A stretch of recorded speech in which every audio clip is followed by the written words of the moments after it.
G'day, I'm with James from Osprey. He's here to tell us about what Osprey do in and around Otago. James, so what's your guys' mission statement? Yeah, hi. Our job is to eradicate TB out of New Zealand. So we've got to get it out of possums by 2040 and out of New Zealand by 2055.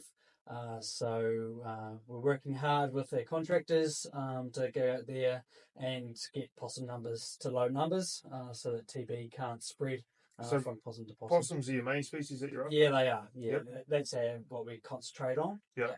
Possums, ferrets, Yeah, so and pigs. pigs, yeah. Yep. So pigs and ferrets are what we call surveillance species.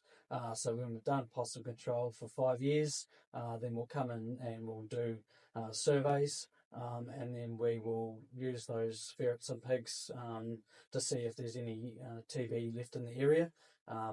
Why we call them surveillance species is because they scavenge on anything dead. Yeah. If a possum dies of TB, pig and ferret are just going to be right into it. Right. And then, once they eat it, then they'll So get TB. do you survey? Is that how you get your data? Yeah.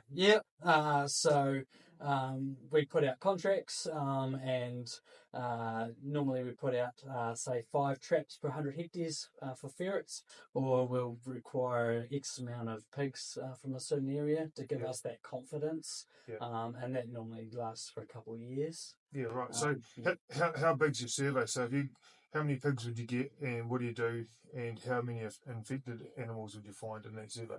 Yeah, so the number of animals can vary a lot depending on the area. What I can say is around East Otago, we don't have a lot of ferrets, but through Central Otago, you get shit ton.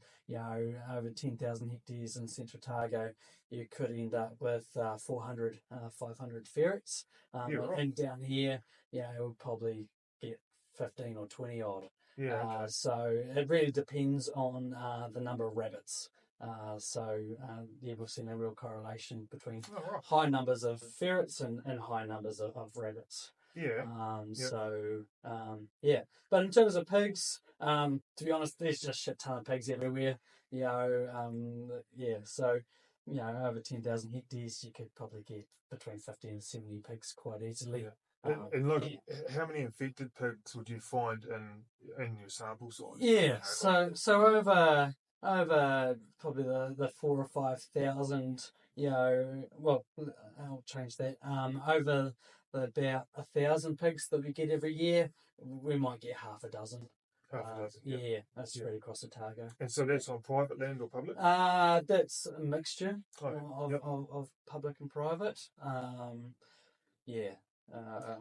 So do we have any TB here in Otago at the moment? We do, yeah. So we are sitting at 7 TB infected herds, and they range from Outram through Manitoto, up to Wanaka, and then through the Lindis and the Marama area. So what happens to that farm or that herd? Is that quarantined or what? Yeah, it is. Yeah, so they're not allowed to sell stock to any other farmer because the risk of spreading it around the country. So we put a notice of direction on those farmers they can only sell stock directly to slaughter. So it impacts them a lot, especially if they're beef farmers and they want to sell those weaner stock to other farmer. They can't winter all those animals. They work with Osprey around options of what to do in those cases. Yeah. And so your biggest weapon is poison. So how does that work? Like, so what options do you have for controlling that? Yeah. So our contractors mainly use cyanide, and it can come in a blue bag. And so that's the Ferretox bag. That's the Ferretox. So when someone sees that on the DOC website, and they say it's a Ferretox bag, explain what they do. Yeah, so it's just a little blue bag, probably about the same size as your palm of your hand, and contractors will staple those to trees or shrubs. And would hunters have to be wary of that if they've had Ferretox bag put into a DOC block? Will that contaminate meat, or will that affect it? No, the risk is really low. Yeah. What contractors will do is try and keep those Ferritox bags out of reach of stock. They are made for possums. If you wanted to use them for wallabies, you're not going to have a very good success rate. The wallaby cyanide pills are much larger. But there is a possibility that a cyanide pill might knock over a small fallow deer. But in terms of a big red stag, he would have to eat multiple bags. I'm sure after the first one, he's not going to carry on. Yeah, right. And if it did eat that, it wouldn't affect the meat, would it? No, that's right. So cyanide is a gas. Yeah. Okay, cool. What about the hand laid stuff we were just talking about before? How you put it into a bag and into a bait ball? Yeah. So we're talking about 1080 there.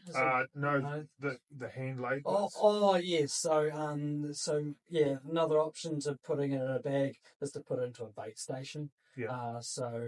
Contractors will put in between 5 and 10 bait balls into a bait station and put pre-feed in there with that. And that essentially means that you could kill 10 possums in a night. Is that it? Would that affect hunters on public land? No, the way that the bait stations are designed, the deer can't really get into them. They might try and knock the bait station around, but we try and keep those as stable as possible. And So the best place to find location where poison has been laid is on the DOC website? Yeah, absolutely. DOC pesticide summary. You can also check Osprey's website. It won't tell you where poison will be used, but it will tell you where Osprey are planning on doing possum control. And then, feel free to give us a call. Right. If you've got any concerns. And what should hunters do if they do come across what they think is an infected animal? So I guess if it looks a bit odd, it smells a bit funny, when you're gutting it, or if it's a pig and you've cut the head off and you see some pussy, gritty lesions in that neck area. Please don't move that pig from that location. That's the main thing. We don't want that to be spread elsewhere. The second one is take photos. And then the third one is give myself or Osprey a call, and we'll go and grab it, and we will give it to Sure Quality for post-mortem. Yep, so leave it there. Leave it there. Can it be passed to humans? There is a risk. So make sure that you've got really good hygiene standards. A bit of hand sanitizer or something. How is it passed? Is it passed through touching the skin, or does it have to be ingested? Yeah, it has to be sort of ingested. So I guess if it's on your hands and then you're eating your sandwich for your lunch, then. We've always talked about, even smokers, you get on your hands and then you roll your cigarette and then you put your cigarette to your mouth. Has there been a human contamination? No. So in the 11.5 years I worked for Osprey, I've not heard of once, of someone contracting TB, from dealing with wildlife infected. Brilliant. Awesome. Thank you very much, James. Appreciate it, mate. Right. Cheers. Thank you.